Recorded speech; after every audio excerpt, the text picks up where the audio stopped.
nuestra alma es diferente. A nuestra alma no se le puede dar cualquier tipo de comida, porque el alma también se enferma. Y a veces hay gente en la iglesia que no levantan cabeza, ¿me explico? Gente que siempre están decaídos, están tristes, oras por ellos, escuchan los mensajes, pero que no terminan como de arrancar, yo digo, ¿no? Y es que a veces no se dan cuenta ni ellos que tienen el alma enferma. Y a veces dice, ¿por qué me viene a mí de repente esa tristeza cuando yo estaba bien la semana pasada? ¿O por qué me pasa a mí esta cosa o aquella otra? Y es que uno tiene que ir al manual, a la escritura, y pedirle al Señor olfato y discernimiento espiritual. Y el Señor te va a mostrar probablemente qué es lo que está pasando en tu vida. Que a lo mejor llevas años con esa enfermedad espiritual, esa enfermedad del alma, y tú ni siquiera te has dado cuenta. ¿Saben que un día el Señor Jesucristo entró a predicar a una sinagoga? Las sinagogas no son como tenemos el culto nosotros, donde están todos juntos, ¿no? Las mujeres, los hombres, los niños, las niñas. No, las sinagogas nunca han sido así, ni en el pasado ni ahora. Las sinagogas son para la reunión principal para los hombres, solamente los varones. Y los niños que han hecho bar mitzvah, que han hecho una ceremonia que pasan de niño a hombre, a partir de los 12 años y están con sus papás. Y las mamás y las niñas, ¿dónde están? Aparte, o en el balcón arriba, detrás de una pared, detrás de unas cortinas. Hoy en el culto lo pueden ver, pero no pueden estar juntos, hombres y mujeres. Aunque fueran marido y mujer, no pueden estar juntos. Ellas pueden ver al que predica, ellas pueden ver hacia afuera, pero los que están hacia afuera no las pueden ver a ellas. Porque están como detrás de unas cortinas, ¿verdad? Detrás de unas celosías y no las pueden ver. Pero dice la Biblia que un día el Señor Jesucristo llegó a una sinagoga y dice que en medio del mensaje se para, lo interrumpe porque dice que vio a una mujer encorvada desde hacía 18 años. Repito, de adentro hacia afuera se podía ver, pero del púlpito, de la plataforma, allá nadie podía ver a las mujeres. Pero ella vio, porque lo que el hombre no ve, Dios lo sabe y lo conoce perfectamente. Y da igual dónde te escondas, da igual dónde vivas, da igual dónde estés, el Señor sabe dónde estás y cómo estás. Hizo algo que rompió todas las estructuras religiosas de cualquier sinagoga del mundo. Le dice a la mujer, ven, y la pone delante de todos los hombres. Y seguramente habrán dicho, ¿qué está haciendo este hombre? Esto es un pecado, esto es una falta de respeto, esto es una falta de reverencia. ¿Qué está haciendo este hombre? Poner en medio de nosotros a una mujer. Y dice la Biblia que esta mujer no se podía enderezar. Estaba totalmente curvada su columna vertebral. Y dice que llevaba en esa condición lamentable 18 años de su vida. No se perdió un culto, no se perdió una reunión en 18 años, pero siempre estaba igual o peor.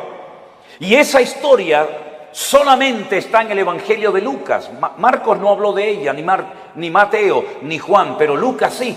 Y Lucas dice la Biblia que era médico. Y Lucas la observó, a Lucas le contaron los síntomas que tenía y él llegó a la conclusión de que de ninguna manera esta mujer nunca se iba a enderezar. Ahora, el problema aparentemente era un problema físico, pero sin embargo la Escritura dice que tenía espíritu de enfermedad y por eso no se podía enderezar. Fíjese la preposición, las preposiciones son muy importantes, hermano, muy importantes. Como cuando el Señor le dijo a Moisés, desde hasta será tu territorio, pero no te salgas de ahí porque no te voy a dar nada, pero desde aquí hasta allí todo será tuyo. Las preposiciones en la Biblia son tremendamente importantes. Y por eso dice la Biblia que de ninguna manera se podía enderezar, porque era una persona que estaba que tenía espíritu de, no dice un espíritu, sino espíritu de. ¿Y cuál es la diferencia entre tener un espíritu o tener espíritu de enfermedad? Bueno, tener un espíritu significa tener un demonio. ¿Sí o no? Tener un espíritu significa tener una presencia demoníaca en tu cuerpo, y entonces cuando una persona tiene eso, las evidencias son muy distintas, amigo. No es lo mismo tratar con un esquizofrénico, no es lo mismo tratar con una persona, digamos, poseída, que con una persona, por ejemplo, que le dan ataques epilépticos, aunque a veces a endemoniados le pasan esas cosas, pero la sintomatología, la patología de la persona es completamente diferente, y es una lástima cuando a un endemoniado se lo trata como a un loco, o a un loco se lo trata como un endemoniado, que es muchas veces lo que pasa en las congregaciones. No, él está endemoniado. No está endemoniado, tiene un problema psicológico, problema mental. Por eso hay que orar mucho y pedir sabiduría y discernimiento al Señor para saber ayudar a cada persona según su verdadera necesidad, y no lo que a mí me parece que tiene. Porque le puede hacer muchísimo daño a una persona, ¿verdad? Ella tenía espíritu de enfermedad, una tendencia a la enfermedad, una tendencia a ese tipo de problemas que se manifestaban evidentemente de una forma física. Es como personas que tienen tendencia al desánimo, tendencia a la depresión, una tendencia, ¿verdad?, a la crítica, una tendencia al desánimo. Cada uno de nosotros tenemos áreas de debilidad dentro de nosotros, ¿sí o no? Claro que sí, unos más y unos menos, unos más evidentes que otras, pero todos tenemos tendencia, ¿verdad? Hay gente que tiene tendencia a hablar más de la cuenta, ¿sí o no? Bueno, aquí no en Guatemala, porque ustedes están en un nivel espiritual diferente al nuestro, ¿no? Pero hay gente que tiene una tendencia a... Me dijo una hermana, dice: hermano, ¿usted cree que yo tengo don de lenguas? Y la miré así de arriba abajo y le digo: no sé si lo suyo es don de lengua, pero tiene una lengua que parece un don, hermana. ¿Sabe? Así que esta mujer tenía espíritu de enfermedad. Jesús, cuando oró por ella, no se manifestó como el endemoniado gadareno, revolcándose, pateando, con espumarajos, con actos de violencia, sino que ella no se movió, no le pasó nada, no hizo nada dramático, no hizo un show, no hizo un espectáculo, sino que el Señor dice que puso las manos sobre ella, cosa que nunca hizo con ningún endemoniado, y le dijo: mujer, eres libre de tu enfermedad. Y entonces dice que ella inmediatamente se endereza. Y claro, el principal de la sinagoga, ante semejante milagro, tenía que haber dicho: gloria a Dios, qué bendición que a esta hermana, que la hemos tenido 18 años en la congregación, por fin puede enderezar su vida y hacer una vida normal. ¿No hubiera sido lo más lógico esa reacción? Pues no fue esa la reacción. No le gustó nada, lo que estaba sucediendo allí. Y entonces se levanta y dice: 6 días hay en que se debe trabajar. En estos vengan, pero no en día de reposo. Vamos a ver, para entender esta palabra, hay que saber que durante la semana la sinagoga está cerrada prácticamente. El culto principal, para que me entiendan, es en el 7º día, en el día de Shabbat, el único día de la semana que según la Biblia tiene un nombre. Los nombres de la semana en la Biblia no son lunes, que es el culto a la luna, el martes al Marte, el miércoles a Mercurio, el jueves a Júpiter, el viernes a Venus, el sábado a Saturno y el Sunday o domingo al Sol. En la Biblia los nombres de la semana no tienen nombres, tienen números: día primero, día segundo, día tercero, día cuarto, día quinto, día sexto, Shabbat. El único día que tiene nombre es el 7º, porque el domingo es el primer día de la semana. Luego, cuando la gente va a la sinagoga es en el día de reposo, y él lo que está diciendo: venid durante la semana, pero no en día de reposo. Entonces, si en día de reposo no me dejas venir y durante la semana está cerrada, ¿qué es lo que está diciendo este hombre? No me vengan a molestar ni a cambiar mis estructuras religiosas en la iglesia o en la sinagoga, porque no lo voy a permitir. Ante semejante explicación, el Señor Jesucristo se levanta y le dice en el culto, en la reunión: hipócrita. Oye, qué culto tan interesante fue ese, ¿eh? Una mujer que sale detrás de una cortina, que se endereza, el otro que no sé qué, el otro que... Fue un culto muy interesante ese día, ¿eh? Cómo me hubiera gustado estar a mí allí, ¿no? Cuando el Señor se le queda mirando a este y le dice hipócrita, yo le hubiera dicho: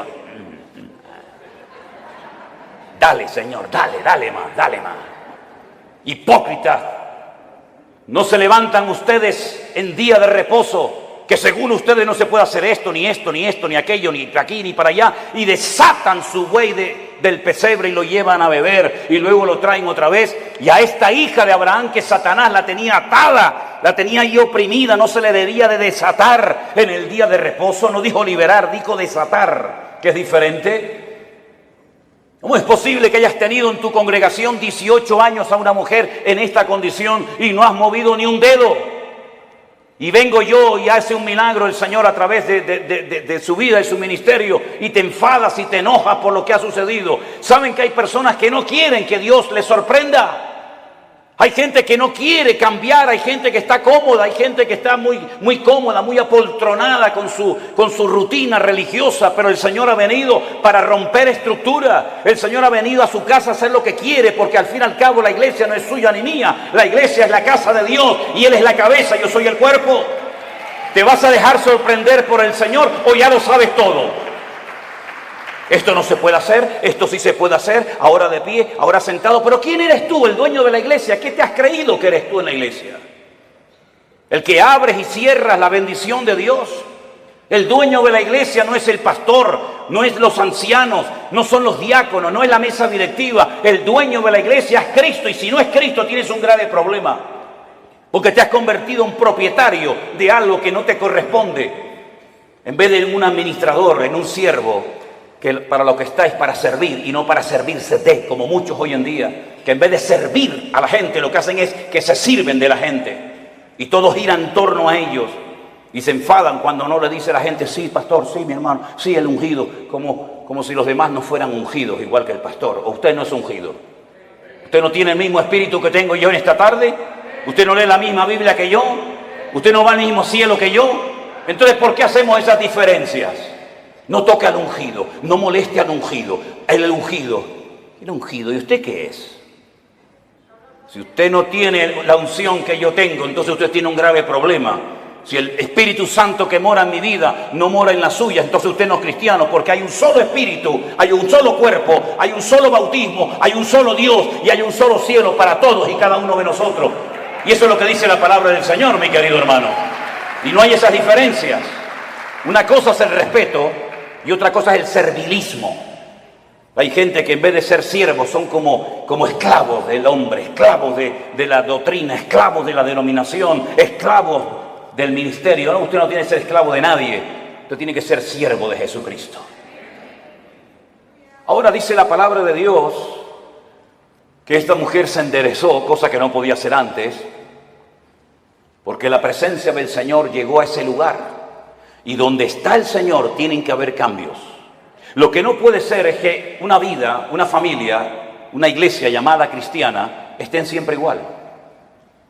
¿Qué es lo que hace mucha gente cuando se les predica claramente la palabra y se sienten incómodos? Bueno, lo fácil es cambiarse de iglesia, ¿sí o no?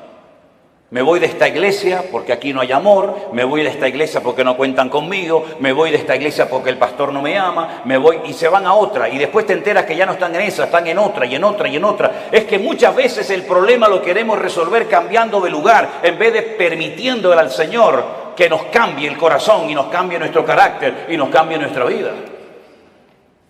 Y muchas veces creemos que ya hemos llegado a un cierto nivel espiritual en el que ya no necesitamos cambios. Y la pregunta es, ¿cuántos de los que están aquí presentes quieren cambiar y quieren honrar y quieren glorificar al Señor? Levante su mano. Pues entonces, como Dios lo va a hacer a través de pruebas. Hoy se habló aquí de pruebas. ¿Saben? Dios no tiene que pedirle permiso a usted ni a mí para probarnos. Para nada. Y las pruebas por las que pasaremos a lo largo de nuestra vida, que pasaremos sí o sí, son proporcionales a nuestro nivel de fe y de madurez.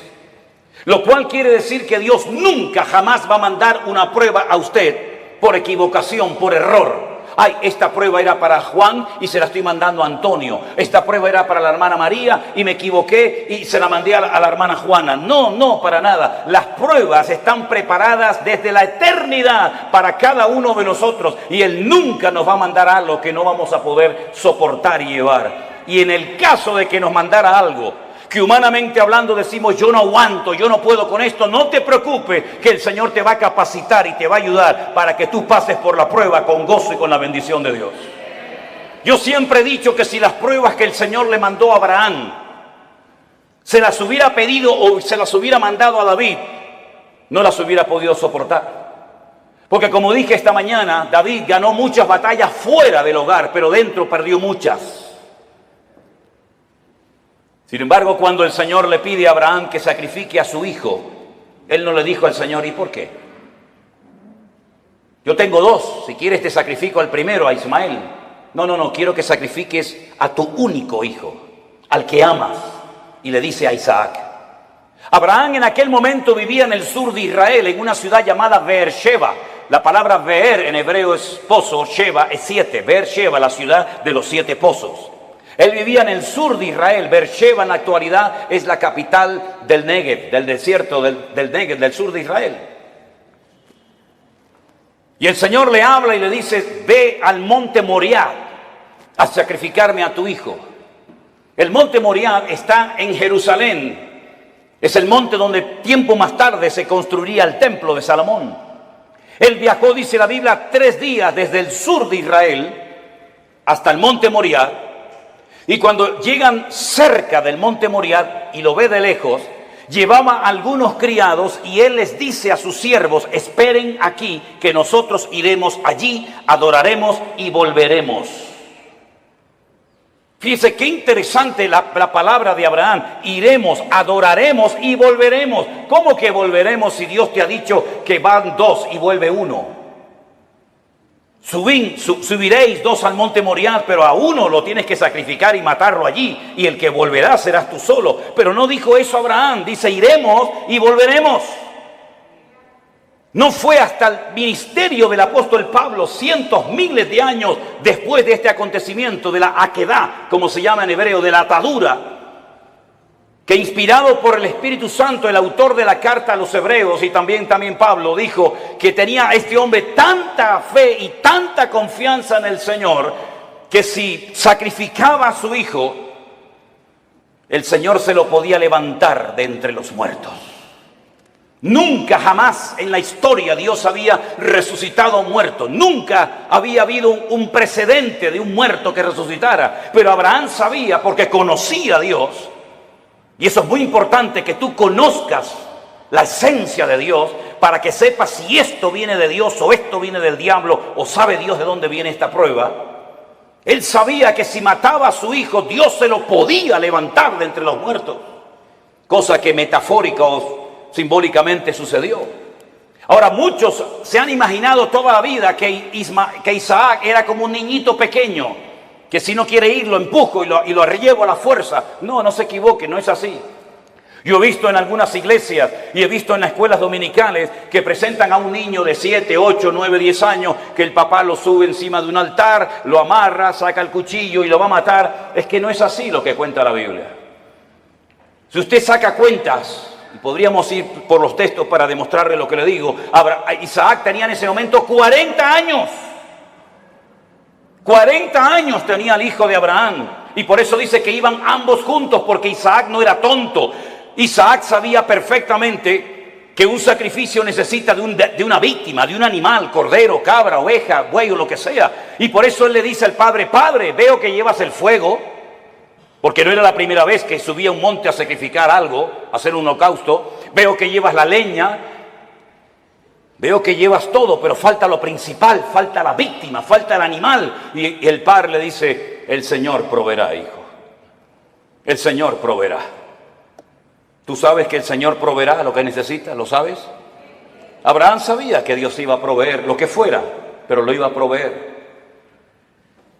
Los dos caminaron lentamente hacia el monte Moriah.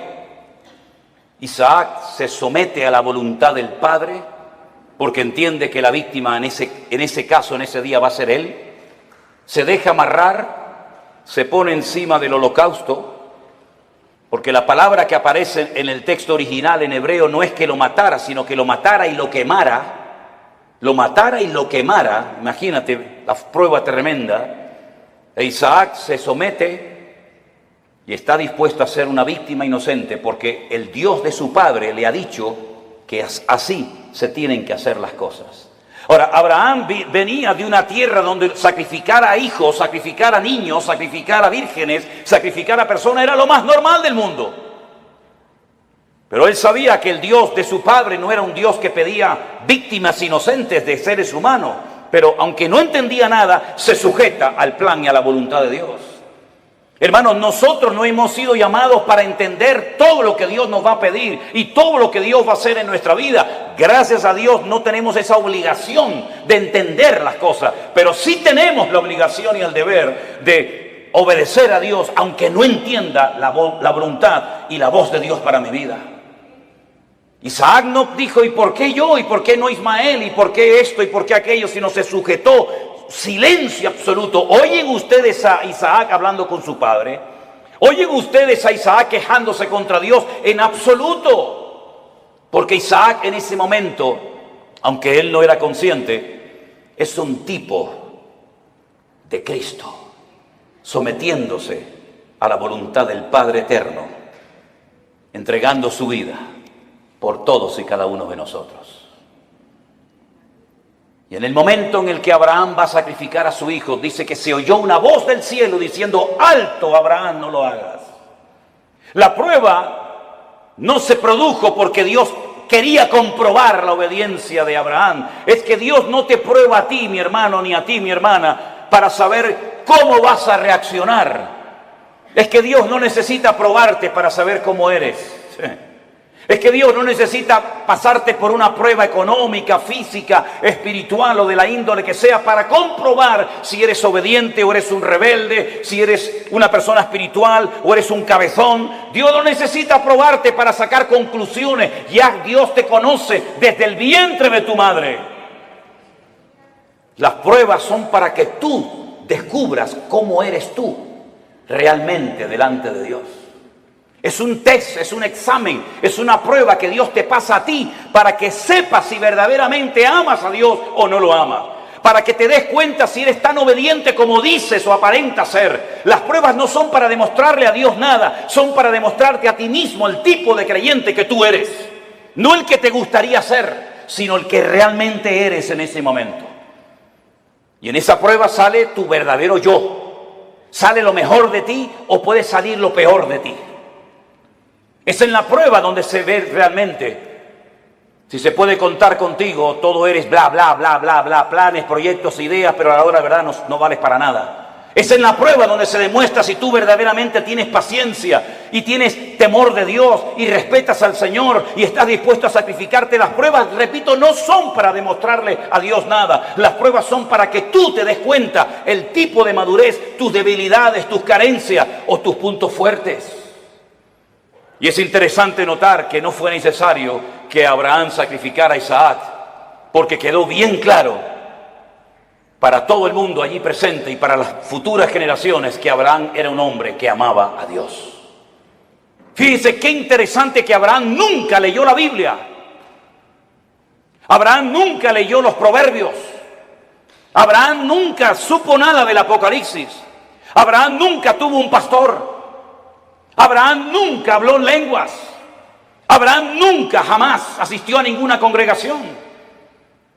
Pero entonces, ¿cómo tenía tanto conocimiento de Dios sin pastor, sin iglesia, sin escuela bíblica, sin iglesia virtual, sin nada? ¿Cómo llegó a conocer tanto ese hombre a Dios? Porque Abraham se terminó dando a conocer como el amigo de Dios. ¿Y por qué fue amigo de Dios? Porque Jesús tiempo más tarde dijo, ¿queréis ser mis amigos? Pues haced todo lo que yo os mando. Esos son los amigos verdaderos de Dios.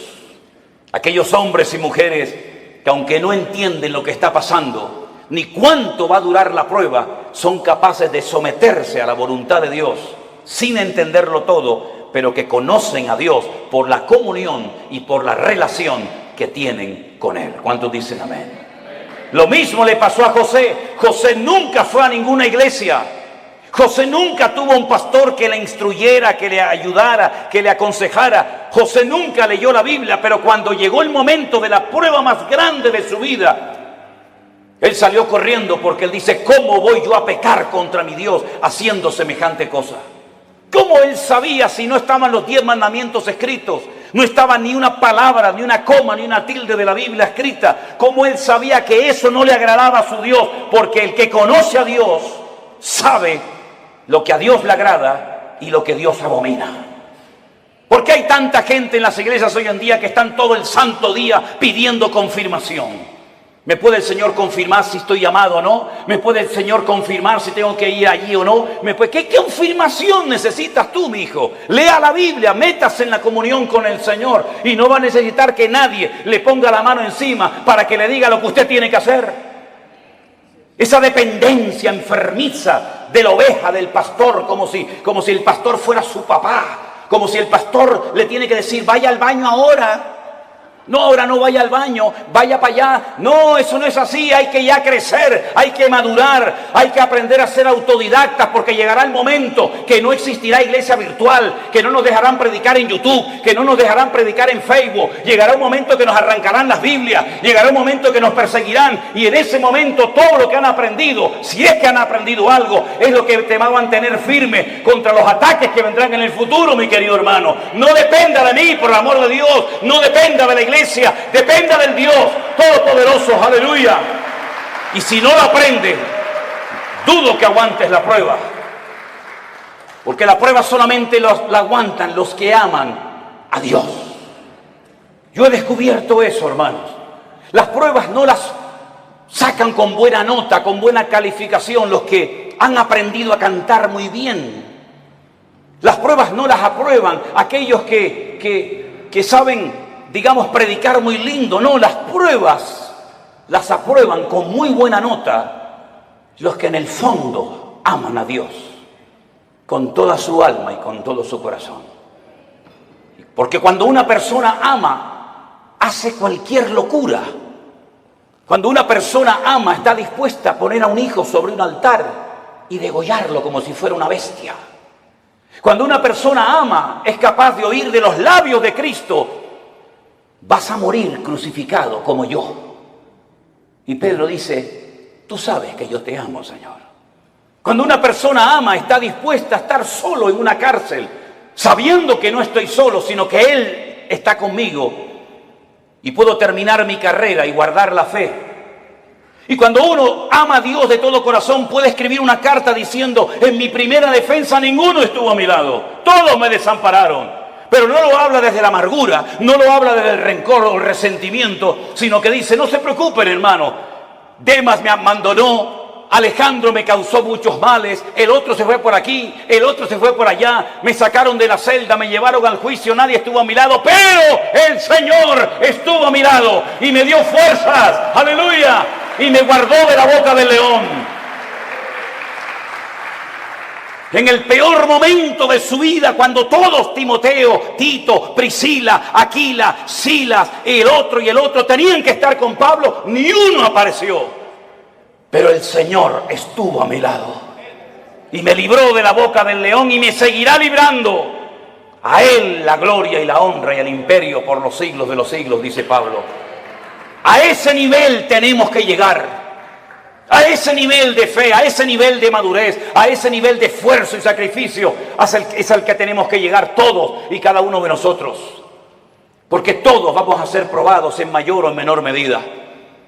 Y dice la Biblia que los que son fieles y aman al Señor, Dios nos guardará de la hora de prueba que ha de venir sobre todas las naciones de la tierra. Hace años atrás la gente de Europa venía a América, cuando el continente europeo quedó totalmente arrasado por la Segunda Guerra Mundial. Alemania quedó destrozada completamente. Italia quedó destrozada. Toda Europa plagada de muertos. Edificios derrumbados, familias destruidas, 6 millones de judíos asesinados en los campos de exterminio nazi. No había esperanza, no había trabajo, no había comida, no había nada. La gente cogía barcos y se iban a Argentina, se iban a Cuba, se iban a Venezuela, como mis antepasados se fueron en barcos de vela a Cuba, Argentina, a Venezuela, porque eran países que ofrecían una esperanza a millones de personas que lo habían perdido todo, padre, madre, salud, casa, de todo. Pero ya eso pasó a la historia, mis queridos hermanos. Y más ahora que hemos conocido y hemos descubierto la perla de gran precio, que es nuestro Señor Jesucristo. Yo no necesito ir a los Estados Unidos para ser bendecido. Yo no necesito irme a países árabes o a Dubái, porque allá hay mucho trabajo. ¿Es que acaso el Dios de Guatemala o el Dios de Nicaragua o el Dios de Haití o el Dios de Cuba o el Dios de Japón es más pequeñito que el Dios de allá? ¿No ha dicho el Señor, yo estaré contigo todos los días hasta el fin del mundo? ¿No nos ha demostrado el Señor que eres el dueño de la plata y del oro? Que no es mi esfuerzo personal, sino es la misericordia y la grandeza de Dios lo que a mí me permite hoy comer, vivir, respirar y tener victoria en mi vida.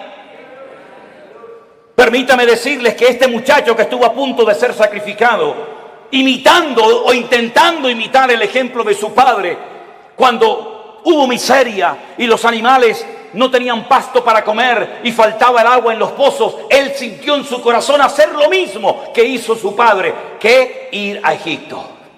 Oye, cada vez que había hambre y miseria en Canaán, siempre había de todo en Egipto. Nunca faltaba el agua, nunca faltaba el pasto, siempre en Egipto había de todo. Y el Señor le dice a Isaac, no vayas a Egipto. Pero Señor, mi padre fue a Egipto. Claro que tu padre fue a Egipto. Y Egipto se le metió en su casa. ¿O no te acuerdas de tu hermanito Ismael, de quién nació? Y no te acuerdas de doña Agar, no te acuerdas que se fue de Egipto, pero Egipto se le metió en la casa.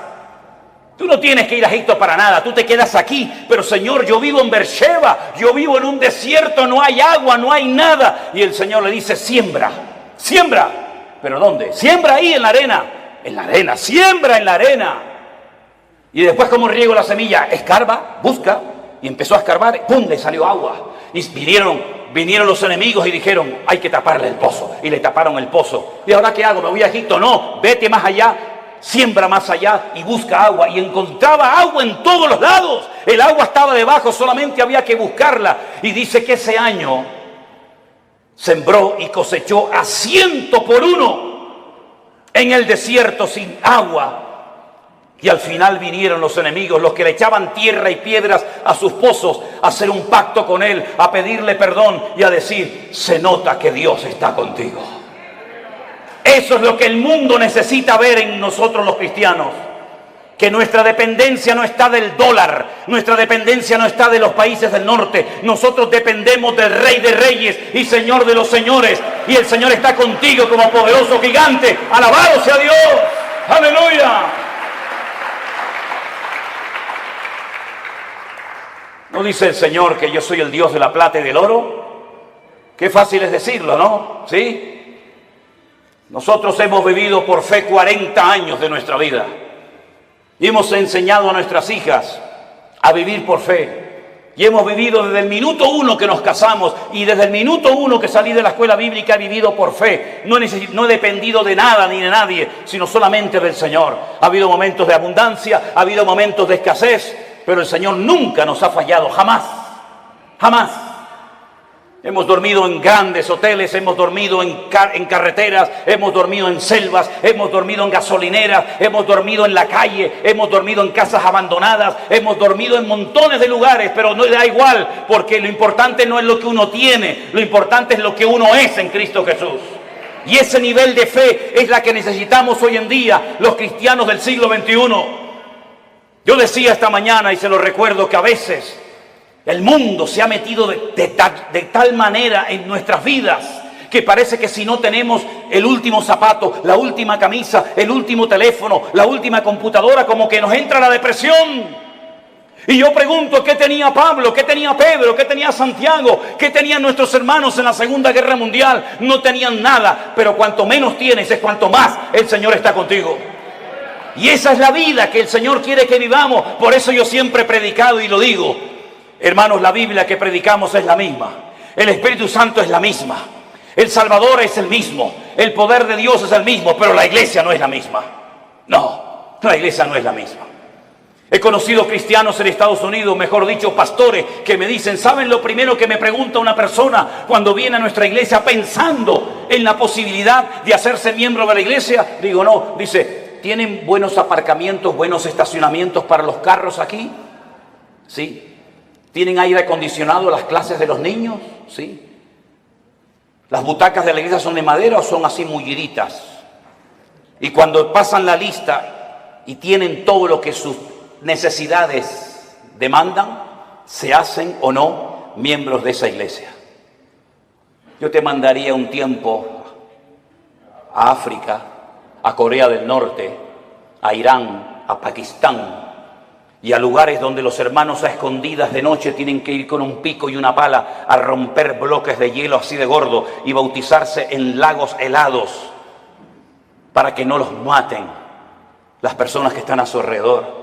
Te mandaría a lugares donde solamente hay una Biblia para toda la iglesia y los hermanos se la pasan de unos a otros durante varios días y la copian a mano. Y yo tengo Corintios, yo tengo Efesios, yo tengo Gálatas, yo tengo Romanos, yo tengo los Proverbios, porque hay una sola Biblia para toda la iglesia. Cuando estábamos en Kenia y nos enfermábamos y lo primero que pensamos era en ir al médico, los de allí nos decían, no hace falta. ¿Cómo que no? Dice, no, vamos a orar. Porque sabían que tal vez no tenían dinero para medicinas, pero tenían a su alcance el poder de Dios. Nos hemos hecho tan burgueses espiritualmente hablando.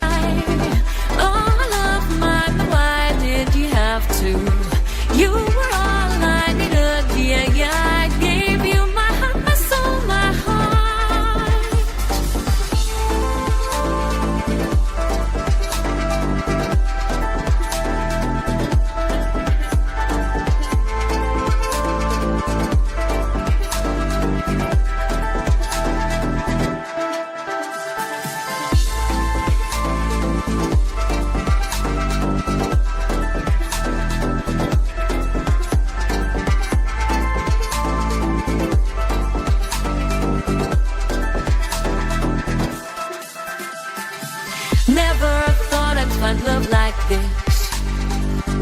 Never thought I'd be waiting. Move your body, let your spirit soar. Ella, you're out and move your body. And the way you speak to me brings thoughts